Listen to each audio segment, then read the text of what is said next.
विद्यार्थी मित्र हो, नमस्कार. आज आपण आंतरराष्ट्रीय संबंधाची व्याप्ती किंवा अभ्यास विषय याविषयी अधिक माहिती प्राप्त करून घेणार आहोत. प्रत्येक विद्याशाखेला स्वतःचं विशिष्ट असं अध्ययन क्षेत्र असतं. त्याला आपण सामान्यपणे त्या विषयाची व्याप्ती असं संबोधतो. इंग्रजीमध्ये त्याला स्कोप असं म्हटलं जातं. राज्यशास्त्र या विषयाला स्वतःचं स्वतंत्र असं अध्ययन क्षेत्र असतं. त्याचप्रमाणे अर्थशास्त्र, समाजशास्त्र, मानसशास्त्र, मानववंशशास्त्र अशा सर्वच सामाजिक विद्याशाखांना स्वतःचं स्वतंत्र असं अध्ययन क्षेत्र असतं. आंतरराष्ट्रीय संबंध ही ज्ञानशाखा राज्यशास्त्राच्या अंतर्गत असणारी एक उपशाखा आहे. हे जरी सत्य असलं तरी देखील आंतरराष्ट्रीय संबंधाला स्वतःचं स्वतंत्र असं अध्ययन क्षेत्र आहे. त्या अध्ययन क्षेत्रालाच सामान्यपणे आपण आंतरराष्ट्रीय संबंधाची व्याप्ती असं संबोधतो. सामान्यपणे पहिल्या जागतिक महायुद्धानंतर आंतरराष्ट्रीय संबंधाच्या अभ्यासाला औपचारिकरित्या सुरुवात झालेली आपण पाहतो. उत्तरोत्तर या विद्याशाखेमध्ये जसजशा अध्ययन पद्धती विकसित झाल्या तसं एक ॲटॉनॉमस डिसिप्लिन म्हणून आंतरराष्ट्रीय संबंधाला हळूहळू दर्जा प्राप्त होत गेला. तसा आंतरराष्ट्रीय संबंधाच्या अध्ययनाचं क्षेत्र देखील हळूहळू विस्तारलं गेलं हे आपण बघतोय. ग्रेसन किर्क सारखा विचारवंत आहे, क्लाउस नोर आहे, E.L. वुडवर्ड आहे. अशा अनेक विचारवंतांनी आंतरराष्ट्रीय संबंधाच्या अध्ययन क्षेत्राचा विचार केलेला आहे. आंतरराष्ट्रीय संबंधाची व्याप्ती सुनिश्चित करत असताना बऱ्याच वेळा वेगळ्या अडचणींना सामोरं जावं लागतं. व्याप्तीच्या संदर्भामध्ये एक बाब आपण लक्षात ठेवली पाहिजे, ती ही की एखाद्या विद्याशाखेचं अध्ययन क्षेत्र काय असावं याबाबत विचारवंतामध्ये मतमतांतरे असू शकतात. आणि म्हणून कोणत्याही विषयाची स्पेसिफिक अशी व्याप्ती असू शकत नाही, सुनिश्चित अशा प्रकारचं अध्ययन क्षेत्र असू शकत नाही. त्याला एक कारण असंही असू शकतं की विद्याशाखा या कधीही स्वतंत्रपणे पूर्णत्वाला गेलेल्या नसतात. प्रत्येक विद्याशाखेमध्ये काही ना काहीतरी अपडेट होत असतं, नवं येत असतं. आणि म्हणून जसं काळ बदलतो, परिस्थिती बदलते, समाजाच्या मान्यता बदलतात, तसं संबंधित विषयाच्या अध्ययन क्षेत्राचा देखील विस्तार होत असतो, विकास होत असतो. आंतरराष्ट्रीय संबंध हा विषय देखील याला अपवाद नाही. आणि म्हणून आंतरराष्ट्रीय संबंधाचं अध्ययन क्षेत्र जरी आपण एक ठराविक अभ्यासाकरता म्हणून जरी सांगत असलो तरी देखील आंतरराष्ट्रीय संबंध हा विषयच मुळात विकासशील विषय असल्यामुळे टप्प्याटप्प्याने याही विद्याशाखेचा अध्ययन क्षेत्र विस्तार पावताना आपल्याला दिसतं. अन्य सामाजिक शास्त्रांच्या तुलनेमध्ये आंतरराष्ट्रीय संबंधाचं अध्ययन क्षेत्र ठरवित असताना विचारवंतांना अनेक अडचणींना तोंड द्यावं लागतं. अशा कोणत्या अडचणी आहेत की ज्यामुळं आंतरराष्ट्रीय संबंधाची सुनिश्चित अशी व्याप्ती ठरवता येत नाही? एक अडचण अशी सांगितली जाते की आंतरराष्ट्रीय संबंध अभ्यासत असताना या विषयाला निश्चित अशी सीमा नाही असं म्हटलं जातं. विषयाच्या अभ्यासकाला त्याचं एक ठराविक असं अध्ययन क्षेत्र नाही. देशोदेशींच्या पारस्परिक संबंधाचा अभ्यास आंतरराष्ट्रीय संबंधाचा अभ्यास करत असतो. आणि म्हणून याला स्थिर अशी एक बाउंड्री ज्याला आपण म्हणतो, सीमा म्हणतो, अशा प्रकारची सीमा या विषयाला नाही. ही एक अडचण आहे, समस्या आहे.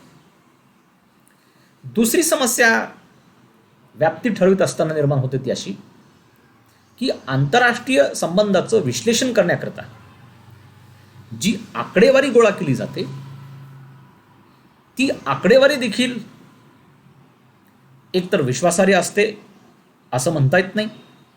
दुसरी गोष्ट अशी की आज गोळा केलेली आकडेवारी काही काळानंतर ती संदर्भहीन होत असते आणि म्हणून आंतरराष्ट्रीय संबंधाचं अध्ययन क्षेत्र ठरवित असताना ही देखील एक महत्त्वाची समस्या निर्माण होते.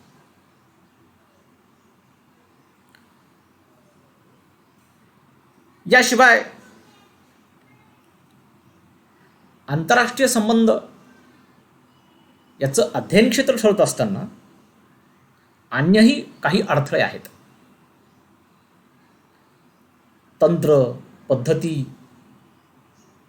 इतर सामाजिक शास्त्रामध्ये ज्या पद्धतीनं विकसित झालेल्या आहेत तशा प्रकारच्या आधुनिक विश्वासार्ह अशा अध्ययन पद्धती, प्रमाणमीमांसा आंतरराष्ट्रीय संबंधाच्या आणखी विकसित व्हावयाच्या आहेत. ह्या सगळ्या गोष्टी लक्षात घेऊन आंतरराष्ट्रीय संबंधाच्या अभ्यास विषयाचा विचार करावा लागतो.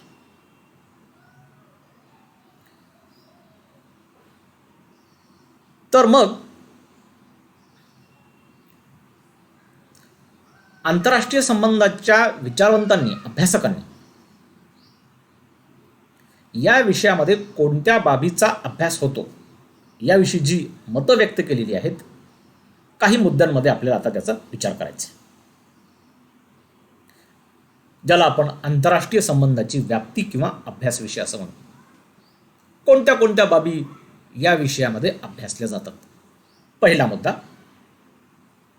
आंतरराष्ट्रीय संबंधामध्ये राज्यांच्या शक्ती संबंधाचा विचार केला जातो. Power relations.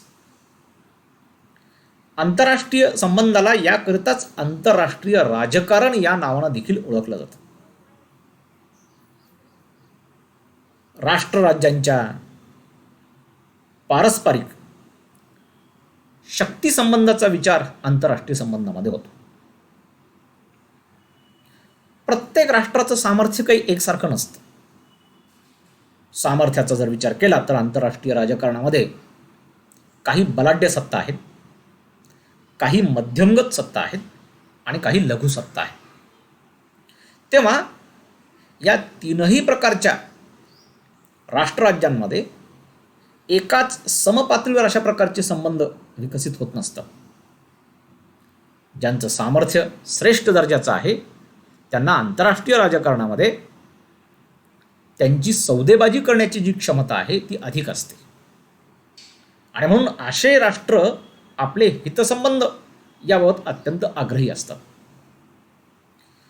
त्या योगे ज्या क्रियाप्रतिक्रिया राष्ट्रराज्यांमध्ये होत असतात, घडत असतात, त्याचाच विचार प्रामुख्याने शक्ती संबंधामध्ये होतो आणि म्हणून आंतरराष्ट्रीय संबंधाच्या अभ्यासामध्ये देशोदेशींच्या, राज्यांच्या शक्ती संबंधाचा म्हणजेच राजकीय संबंधाचा, सत्ता संघर्षाचा विचार आंतरराष्ट्रीय राजकारणामध्ये केला जातो. दुसरा महत्त्वाचा मुद्दा असा की आंतरराष्ट्रीय संबंधाचं अध्ययन क्षेत्रच मुळात सीमाबाहेर असतं. एक देश जेव्हा आपल्या सीमा ओलांडून बाहेरील राज्यांशी खऱ्या अर्थाने संबंध विकसित करत असतो त्या संबंधालाच आपण प्रामुख्याने आंतरराष्ट्रीय संबंध असं म्हणतो. आणि म्हणून देशांतर्गत जे घडतं त्याला आपण डोमेस्टिक पॉलिटिक्स किंवा राष्ट्रांतर्गत राजकारण असं म्हणतो. त्याचं क्षेत्र हे सीमेच्या आत आहे, पण आंतरराष्ट्रीय संबंधाचं क्षेत्र मात्र सीमेच्या आत नसून सीमा बाहेर आहे. एक स्वतंत्र सार्वभौम देश जेव्हा आपल्या सीमा ओलांडून अन्य देशाशी काही एक व्यवहार करत असतो त्या व्यवहाराचा विचार आंतरराष्ट्रीय संबंधाच्या अभ्यासामध्ये केला जातो आणि म्हणून सीमाबाहेर परिक्षेत्र असणं हे आंतरराष्ट्रीय संबंधाचे एक ठळक वैशिष्ट्य देखील आहे. पुढचा मुद्दा, आंतरराष्ट्रीय संबंधामध्ये राष्ट्रराज्यांच्या परराष्ट्र धोरणाचा देखील अभ्यास केला जातो. प्रामुख्याने आंतरराष्ट्रीय संबंधाची जी घडण होत असते, ही घडण राष्ट्रराज्यांच्या परराष्ट्र धोरणाद्वारेच होत असते आणि परराष्ट्र धोरणावर राजकीय मुत्सद्द्यांचं लक्ष असतं. परराष्ट्र धोरणाच्या जडणघडणीमध्ये अनेक घटक भाग घेत असतात, जसं की त्या देशाचा राष्ट्राध्यक्ष असेल किंवा त्या देशाचा पंतप्रधान असेल, परराष्ट्र मंत्री आणि त्याचं मंत्रालय असेल, सनदी अधिकारी असतात, राजदूत असतात, प्रसिद्धी माध्यमं असतात, त्या देशाची संसद किंवा त्या देशाचं कायदेमंडळ प्रामुख्याने त्यामध्ये भाग घेतं आणि अलीकडील काळामध्ये राष्ट्रांतर्गत लोकमताचा आणि जागतिक लोकमताचा देखील प्रभाव परराष्ट्र धोरणाच्या जडणघडणीवर होत असताना आपल्याला पाहायला मिळतो. आणि म्हणून आंतरराष्ट्रीय राजकारणाच्या अभ्यासाचा केंद्रबिंदूच मुळात राष्ट्रराज्यांचं परराष्ट्र धोरण हा आहे. फेलिक्स ग्रॉस आणि रसेल एका ठिकाणी असं म्हणतात की परराष्ट्र धोरण व आंतरराष्ट्रीय राजकारण हे दोन्ही विषय एकमेकाशी अगदी जोडले गेलेले आहेत. परराष्ट्र धोरणाचा अभ्यास आंतरराष्ट्रीय राजकारणाच्या अभ्यासाशी तंतोतंत जुळणारा आहे, असं या उभय लेखकांचं किंवा विचारवंतांचं म्हणणं आहे. अर्थात परराष्ट्र धोरणाचा अभ्यास करत असताना बड्या राष्ट्रांच्या परराष्ट्र धोरणाला अधिक महत्त्वाचं स्थान आंतरराष्ट्रीय राजकारणामध्ये प्राप्त होतं. हे यामुळे होतं की अमेरिकेसारख्या, रशियासारख्या बलाढ्य आर्थिक आणि लष्करी सत्ता असणाऱ्या देशांना जे आंतरराष्ट्रीय राजकारणामध्ये करता येतं ते एखाद्या लघुसत्ता असणाऱ्या श्रीलंकेसारख्या, पाकिस्तानसारख्या किंवा नेपाळ, भूटानसारख्या देशांना साध्य होत नाही. आणि म्हणून परराष्ट्र धोरणाचा अभ्यास करत असताना बड्या राष्ट्रांची परराष्ट्रीय धोरणे आंतरराष्ट्रीय राजकारणामध्ये इतर राष्ट्रराज्यांच्या परराष्ट्र धोरणाला प्रभावित करताना दिसतं. आणि म्हणून सुपर पॉवर्सची परराष्ट्र धोरणे याचा अभ्यास आंतरराष्ट्रीय राजकारणामध्ये केला जातो. क्वचित प्रसंगी लघुसत्ता असणाऱ्या, मध्यम सत्ता असणाऱ्या राज्यांच्या परराष्ट्र धोरणाचा विचार देखील आंतरराष्ट्रीय राजकारणाच्या किंवा आंतरराष्ट्रीय संबंधाच्या अभ्यासामध्ये होत असतो. पुढचा महत्त्वाचा मुद्दा, आधुनिक राज्यव्यवस्थेचा देखील अभ्यास परराष्ट्र धोरणामध्ये होतो, ज्याला आम्ही मॉडर्न स्टेट सिस्टीम असं म्हणूया. अलीकडच्या काळामध्ये परराष्ट्र धोरणामध्ये राज्य हा एक महत्त्वाचा एकक, युनिट मानला जातो. राज्यसंस्थेचा प्रवास हा तसा फार प्राचीन आहे. राज्यसंस्था ग्रीकांच्या काळामध्ये हळूहळू या संस्थेनं रूप घेतलं. पुढे रोमनांचा काळ आहे आणि आधुनिक काळ, प्राचीन काळ, मध्ययुगीन काळ आणि आधुनिक काळ, या तीनही काळामध्ये राज्यसंस्थेचं स्वरूप एकसारखं राहिलेलं नाही. आधुनिक काळामध्ये आज आपण राज्य या संज्ञेच्या ऐवजी व्यवस्था हा शब्द वापरायला लागलो. जेव्हापासून राजकारणाचा अभ्यास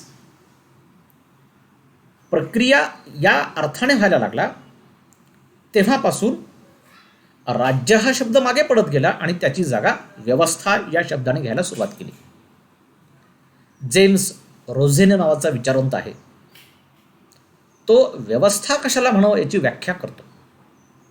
जेम्स रोझेने यांचं असं म्हणणं आहे की व्यवस्था म्हणजे विभिन्न अवयवांनी मिळून बनलेली अशी एक सुनियोजित, सुनिश्चित अशा प्रकारची रचना की जिचे विभिन्न अवयव परस्परांशी क्रिया आणि प्रतिक्रियेद्वारे जोडले गेलेले असतात.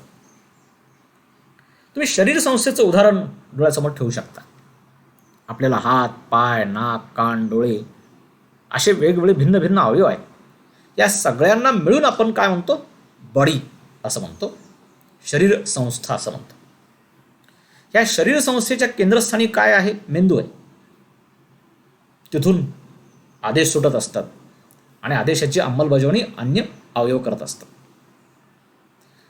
या अवयवांना स्वतंत्र अशा प्रकारचं जरी कार्य असलं तरी अस्तित्व स्वतंत्र नसतं. हे सगळे अवयव एका व्यवस्थेशी जोडले गेले असतात, तेव्हाच ते फंक्शन करत असतात. आधुनिक राज्य व्यवस्थेचं देखील असंच आहे. आधुनिक राज्यव्यवस्था म्हणत असताना त्यामध्ये धर्मसंस्था येते, त्यामध्ये संस्कृती येते, त्यामध्ये शिक्षण संस्था येते, त्यामध्ये समाज येतो. अशा सगळ्या संस्थांनी मिळून बनलेली एक रचना, केवळ तिच्या केंद्रस्थानी राज्यसंस्था असते. अशा आधुनिक राज्यव्यवस्थेचा अभ्यास देखील आंतरराष्ट्रीय संबंधाला करावा लागतो. काही राज्यव्यवस्था या समाजवादी वळणाच्या आहेत, काही राज्यव्यवस्था या उदारमतवादी भांडवली वळणाच्या आहेत, तर अद्यापही आफ्रिका, आशियासारख्या काही देशांमध्ये जुन्या वळणाच्या राज्यव्यवस्था आपल्याला पाहायला मिळतात. अशा वेगवेगळ्या राज्यव्यवस्थांचा तौलनिक अभ्यास करणं हे आंतरराष्ट्रीय संबंधाच्या अभ्यासाचा किंवा व्याप्तीचा विषय असू शकतो. पुढच्या मुद्द्याकडे वळूया. आंतरराष्ट्रीय संबंधामध्ये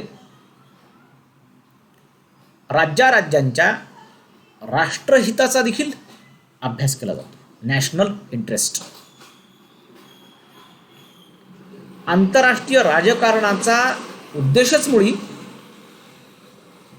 राष्ट्रहिताची वृद्धी करणे किंवा आपलं राष्ट्रीय हित साध्य करणे हा आहे. याबद्दल अभ्यासकामध्ये दुमत असण्याचं काही कारण नाही. कोणत्याही देशाचा मुत्सद्दी, कोणत्याही देशाचा नेता आपले राष्ट्रीय हित डोळ्यासमोर ठेवूनच परराष्ट्र धोरणाची आखणी करत असतो, परराष्ट्र धोरणाची जडणघडण करत असतो.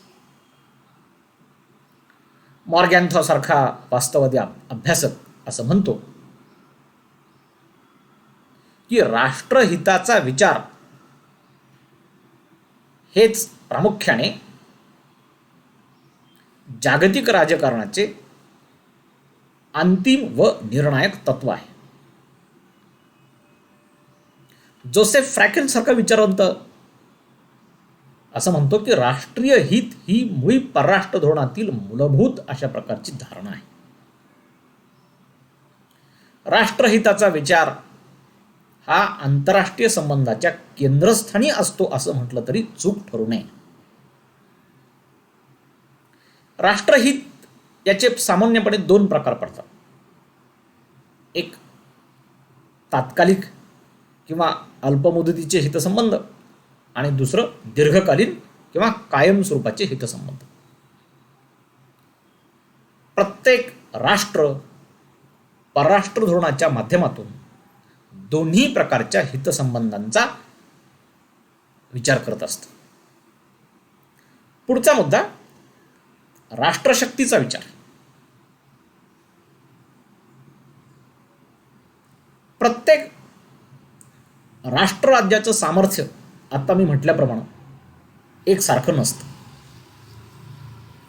आंतरराष्ट्रीय राजकारण म्हणजे राष्ट्रांचा सत्तेसाठी चाललेला संघर्ष होय, असं आंतरराष्ट्रीय राजकारणाच्या अभ्यासकांचं मत आहे. विशेषत्वाने जे विचारवंत आंतरराष्ट्रीय संबंधाचा अभ्यास वस्तुनिष्ठ दृष्टिकोनातून करतात, रिअलिस्टिक अप्रोच, अशा विचारवंतांचं म्हणणं असं आहे की राष्ट्रसत्तेशिवाय आंतरराष्ट्रीय राजकारणामध्ये पानही हलत नाही. मॉर्गॅन्थॉ या विचारवंताने एक ग्रंथच लिहिलेला आहे. मॉर्गॅन्थॉला आंतरराष्ट्रीय राजकारणाचा वास्तववादी विचारवंत असं म्हणतात.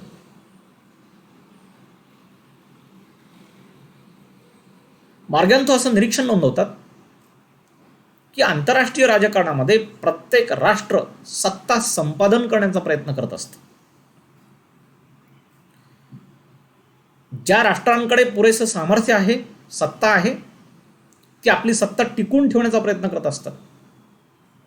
ते पुढे असंही म्हणतात की केवळ सत्ता टिकूनच ठेवत नाहीत, तर बलाढ्य सत्ता या आपल्या सामर्थ्याचं प्रदर्शन देखील मांडत असतात. अशा प्रकारे प्रदर्शन मांडण्याची संधी बलाढ्य सत्ता सतत आंतरराष्ट्रीय राजकारणामध्ये घेत असतात. उदाहरणामध्ये अमेरिकेसारखं राष्ट्र, युरोपातील बलाढ्य सत्ता जेव्हा अंतराळ प्रकल्प हाती घेत असतात, तेव्हा त्यातून देखील त्यांना हे दाखवायचं असतं की आम्ही मंगळावर पोहोचतो, आम्ही चंद्रावरती पाऊल ठेवलं, आम्ही स्टार वॉर खेळण्याची कॅपॅसिटी वृद्धिंगत केलेली आहे. हे राष्ट्र सामर्थ्याचं प्रदर्शन असतं. त्याचबरोबर काही वेळा परकीय मदतीच्या द्वारे देखील आपल्या सामर्थ्याचं प्रदर्शन राष्ट्रराज्य करत असतात. भूकंप आहे, महापूर आहे, दुष्काळ आहे, सुनामी आहे, अशासारख्या जेव्हा नैसर्गिक आपत्ती कोसळत असतात, त्यावेळी बलाढ्य सत्ता भरघोस अशा प्रकारची आर्थिक मदत करतात. या आर्थिक मदतीचं राजकारण करतात हा मुद्दा वेगळा, पण अशा प्रकारच्या मानवतावादी मदतीमधून देखील बलाढ्य सत्ता या आपल्या सामर्थ्याचं प्रदर्शन करत असतात, राष्ट्रशक्तीचं प्रदर्शन मांडत असतात. अशा प्रकारे आंतरराष्ट्रीय राजकारणाच्या अभ्यासामध्ये राष्ट्रशक्तीचा प्रामुख्याने अभ्यास केला जातो, विचार केला जातो. त्याबरोबर आंतरराष्ट्रीय संबंधामध्ये अशा अनेक घटकांचा समावेश होतो. पुढचा मुद्दा आपल्याला सांगता येईल की वेगवेगळ्या विचारधारांचा अभ्यास देखील आंतरराष्ट्रीय संबंधामध्ये होतो. मग त्यामध्ये राष्ट्रवाद आहे, साम्राज्यवाद आहे, वसाहतवाद आहे, अलीकडच्या काळातला नववसाहतवाद आहे, उदारमतवाद आहे, समाजवाद आहे. अशा विभिन्न विचारधारांचा अभ्यास देखील आंतरराष्ट्रीय राजकारणामध्ये केला जातो. आंतरराष्ट्रीय राजकारणाला ऊर्जा राष्ट्रवाद देतो असं म्हटलं जातं, कारण राष्ट्रवाद चेतना निर्माण करतो, निष्ठा निर्माण करत असतो. आणि आंतरराष्ट्रीय राजकारणाच्या विश्लेषकांना विभिन्न देशामध्ये ज्या राष्ट्रवादाच्या प्रक्रिया घडत असतात, त्या प्रक्रिया अभ्यास करणं हे महत्त्वाचं असतं. मध्यंतरीचा काही काळ हा वसाहतवाद आणि साम्राज्यवादाचा काळ होता, पण अलीकडच्या काळामध्ये आर्थिक स्वरूपाचा साम्राज्यवाद जर सोडला तर राजकीय स्वरूपाचा साम्राज्यवाद आता दिसत नाहीये. पण त्याची जागा आर्थिक साम्राज्यवादाने घेतलेली असल्यामुळं नववसाहतवादाच्या रूपामध्ये आजही आपण बलाढ्य राष्ट्रांच्या महत्त्वाकांक्षा यांना लघु सत्ता आणि मध्यम सत्ता कशा बळी पडतात हे जुळून पाहतो. विभिन्न विचारधारांचा अभ्यास आंतरराष्ट्रीय संबंधामध्ये केला जातो. पुढचा मुद्दा असा की आंतरराष्ट्रीय राजकारण हे केवळ शक्ती संघर्षाचा अभ्यास करून थांबत नाही, शक्ती संबंधाचा अभ्यास करून थांबत नाही, तर आंतरराष्ट्रीय संबंधामध्ये राष्ट्रराज्यांच्या महत्त्वाकांक्षांना कसा आवर घालता येईल, सत्ता संघर्षावर कसं नियंत्रण मिळवता येईल, त्याचाही विचार आंतरराष्ट्रीय संबंधामध्ये केला जातो. त्यालाच संघर्ष नियंत्रणाच्या विभिन्न पद्धती असं म्हणता येईल. कुठल्याही संघर्षाच्या मुद्द्याचं रूपांतर युद्धामध्ये होऊ नये संघर्षाची सोडवणूक शांततामय मार्गाने व्हावी याकरिता आंतरराष्ट्रीय संबंधाच्या अभ्यासकांनी, विचारवंतांनी, मुत्सद्द्यांनी काही पद्धतींचा विकास केलेला आहे. त्या पद्धतींचा विचार देखील आंतरराष्ट्रीय संबंधाच्या अभ्यास विषयामध्ये केला जातो. अशा कोणत्या संघर्ष नियंत्रणाच्या पद्धती आहेत? त्यामध्ये मग सत्ता संतुलन आहे.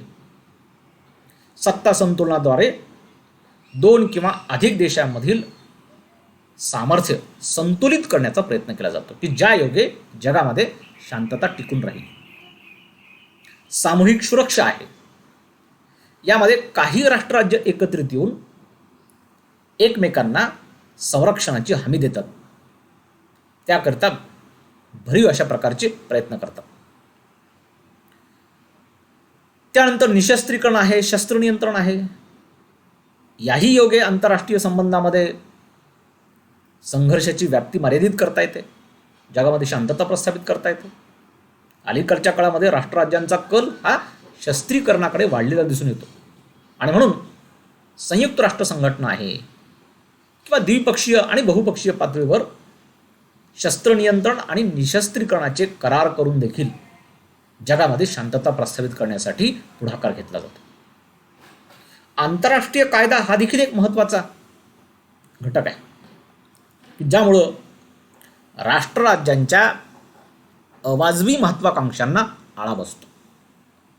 त्याचप्रमाणे आंतरराष्ट्रीय संघटनांचा अभ्यास देखील आंतरराष्ट्रीय संबंधामध्ये केला जातो. यात संयुक्त राष्ट्र संघटनेसारखी वैश्विक संघटना आहे, काही वित्तीय संघटना असतात, आंतरराष्ट्रीय नाणेनिधी, जागतिक बँक, युरोपियन समुदाय, काही प्रादेशिक सहकार्यार्थ स्थापन झालेल्या संघटना, अरब लीग, OAS, OAU, शांघाय संघटना, अशा अनेक संघटनांचा अभ्यास आंतरराष्ट्रीय संबंधाच्या व्याप्तीमध्ये केला जातो.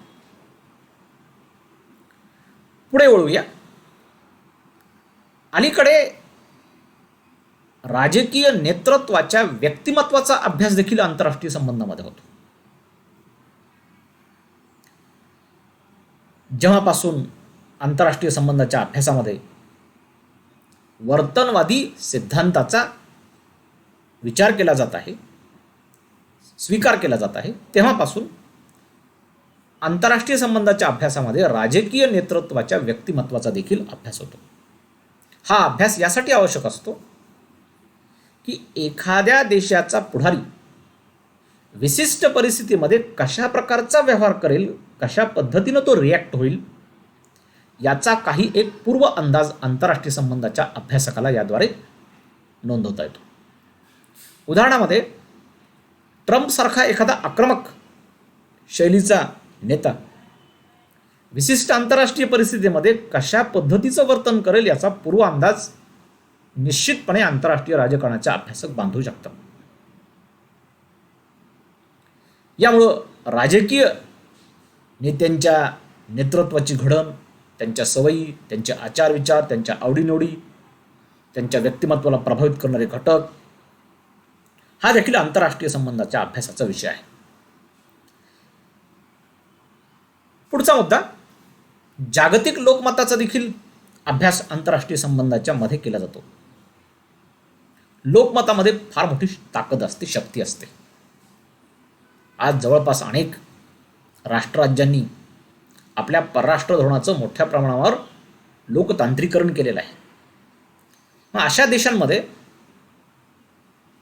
लोकमत हे परराष्ट्र धोरणाला म्हणजेच पर्यायाने आंतरराष्ट्रीय संबंधाला प्रभावित करत असतं. काही उदाहरणं सांगता येतील. ज्यावेळी आखाती युद्ध पेटलेलं होतं त्यावेळी युरोपीय सत्तांनी भारताला विनंती केली होती की आम्हाला तुमच्या देशामध्ये विमानांना इंधन भरू द्या. पण आखाती युद्धामध्ये भारतानं अप्रत्यक्षरित्या अशी मदत करावी हे येथील लोकसमुदायाला काही पटलेलं नव्हतं. आणि म्हणून त्या काळातल्या शासनावरती माध्यमांमधून एक मोठा दबाव निर्माण केला गेला. या दबावामुळं राजकीय नेतृत्वाला, युरोपियन समुदायाला आपल्या देशामध्ये विमानांना इंधन भरण्याची परवानगी नाकारावी लागली. हा लोकमताचा प्रभाव आहे. त्याचप्रमाणे अमेरिकेसारख्या पुढारलेल्या देशामध्ये सुद्धा त्या देशातलं लोकमत त्या देशाच्या निर्णय प्रक्रियेला प्रभावित करत असतं आणि म्हणून जागतिक लोकमताचा देखील विचार आंतरराष्ट्रीय संबंधाच्या अभ्यासामध्ये होत असतो. लोकमत हे सामान्यपणे संघर्षाला प्रतिकूल आणि जागतिक शांततेला अनुकूल असं असतं.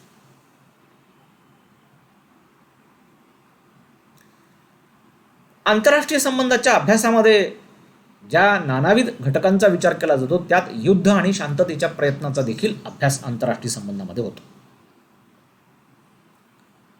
बऱ्याचशा वेळा परिस्थिती अशी निर्माण होते की राष्ट्रहिताच्या करिता युद्धे ही राष्ट्रराज्यांना आवश्यक वाटतात, अनिवार्य वाटतात. पण युद्ध ही काही कायमची स्थिती असू शकत नाही. कोणत्याही युद्धाची सांगता शांती वार्तेने होत असते.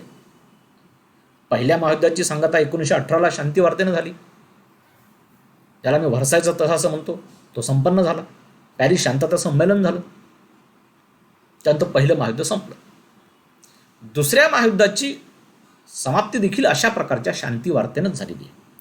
आणि म्हणून जगामध्ये सतत काही युद्धाचं तणावाचं वातावरण असू शकत नाही. शांततेच्या काळातील राष्ट्रराज्यांची पारस्परिक धोरणे आणि युद्धाच्या काळातील राष्ट्रराज्यांची पारस्परिक धोरणे याचा अभ्यास प्रामुख्याने आंतरराष्ट्रीय संबंधामध्ये होतो.